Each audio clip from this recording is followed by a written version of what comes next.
Naghahanap ka rin ba, Mars, ng lugar na pwede nyong pasyalan together with your family and kids? At eto mga Mars, perfect place to para sa mga bata at talagang mag-i-enjoy sila dito mga Mare. Kaya ano pang inaantay nyo? Samahan nyo kami mga Mare at pupunta tayo dito sa napakagandang lightning display dito sa may TLC Taguig. Tara, let's go mga Mars! At ayan mga Mare, magdating nga namin dito. Ayan ang sumalubong kaagad sa amin mga Mars. Napakadaming food cart dito mga Mare. Mamili ka lang kung anong gusto mo. Meron sila dito mga Korean foods. Meron din dito silang mga drinks. At ayan, yung ating mga street foods, mga Mars. Mamili ka lang kung ano yung gusto mo. Napakadami ng options, mga Mare. Talaga naman, napakasarap niyan, mga Mare. At eto, nag-order na nga kami ng shawarma kasi ba naman, pagdaan namin talaga naman yung amoy niya, mga Mars. Nakakagutom. At since hindi pa kami kumakain ng kanin, perfecto talaga, mga Mare. Dahil hindi pa kami kumakain ng kanin. At ayan, nag-order ng Kuya Sean. Pero walang sibuyas dahil ayaw niya daw ng sibuyas na fresh. And then eto meron din sa kabilang cart, 2 ulam with 1 rice for 150. O diba? Ang sasarapan ng mga choices ng ulam mga Mars. Pero eto, titikman muna natin yung binili nating shawarma rice. Pwede rin yung shawarma wrap, pero eto yung pinili ni Kuya Sean, may kanin. Dahil nagugutom na daw ang bagets. At ayan, for the tikim muna ang Mommy Miles at masarap siya mga Mare. Masarap yung kanilang sauce. Sakto lang din yung kanilang meat, hindi masyadong mataba. At ayan yung in-order din namin. Order na rin kami ng isang sisig tsaka isang lechong kawali. At okay naman yung lasa niya mga Mars. Goods na rin siya para sa 150. Panlaman siya na rin mga Mars. Dahil medyo marami pa tayong gagawin dito. At tayo maglalakad talaga mga Mars. Kaya pagdating nyo dito mga Mars, kumain muna kayo kung hindi pa kayo kumakain para hindi kayo magutom habang naglalakad. Charot. At dahil medyo malawak nga ito, ayan mga Mars, ihanda nyo na rin yung tuhod nyo. Pero talagang mag-i-enjoy kayo mga Mars sa sobrang dami ng pwedeng pagpicturean dito. Meron dito sila sa side ng mga arts.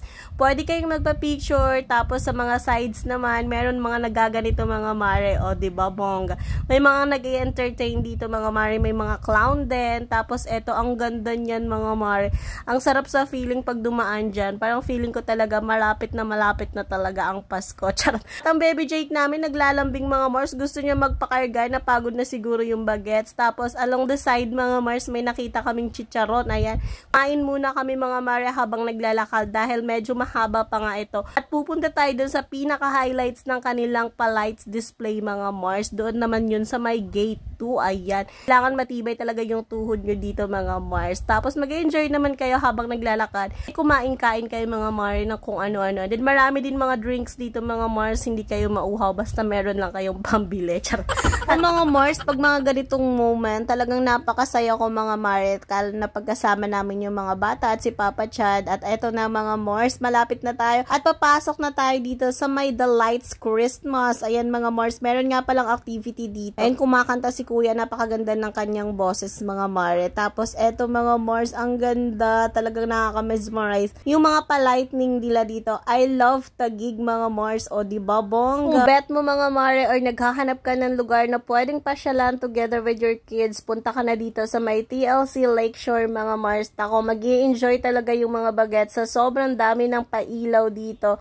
At ayan, marami ring mga foods. At dito mga Mare, isa to sa pinaka-highlights nila dito, yung tunnel. Kaso nga lang, medyo nagsisiksika na yung mga tao kasi malapit na mag-close nung pumunta kami dito. Kaya ayan, more video na lang tayo mga Mars. At para ma-enjoy na rin ng mga bagets, at meron sila dito mga Mare, kakaibang mga pailaw. Yung parang mga eggs, ayan, ang cute niyan mga Mare sa personal. Then itong parang mga lampshades, ayan, isa rin yan sa mga gusto ko dito, mga lights display. At ito talaga, ang isa sa pinaka the best na nakita ko dito mga Mare, ayan, gumagalaw ng mga balls mga Mare na pailaw. Ang ganda niyan mga Mars. Tapos ang lakas ng sounds ng Christmas song. Talaga namang feel na feel mo talaga na Christmas is coming na talaga mga Mars. Alam nyo, sobrang mag-i-enjoy talaga yung mga bagets dito. At kahit nga kami mga matatanda mga Mars ay nag-enjoy din. Kaya ayan mga Mars, punta na kayo dito. At salamat sa panunood mga Mars. Sana nag-enjoy kayo sa ating pag-Christmas gala. Ayan mga Mars, gala to come. At ayan, ang dami pa talagang lightning dito mga Mars. Dami pang pailaw kaso nagmamadali na kami kasi magko-close na sila. Open pala sila ng 5 PM until 10 PM mga Mars. Kaya dapat kung medyo aga pa dapat kayo pumunta dito para masulit nyo talaga yung lakad-lakad nyo mga Mars. Kasi nakakapagod pag tuloy-tuloy yung lakad. Ayan lang muna for today's video mga Mars. Salamat sa panunood at please share mo na rin to mga Mare. Thank you so much. Bye!